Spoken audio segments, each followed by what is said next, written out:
Okay, hello everyone. Here I want to provide a tutorial on how to change language on Redmi 13c device.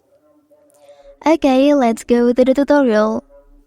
First thing first, go ahead and open settings menu on your device. Well, and then here you can scroll down, and then you can select additional settings. Okay, next here you can choose language and input, and then you can select the first one. Well, and then here please choose which language you will apply on your device. And then press OK.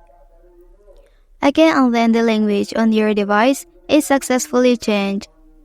Well, that's the tutorial on how to change language on Redmi 13c device.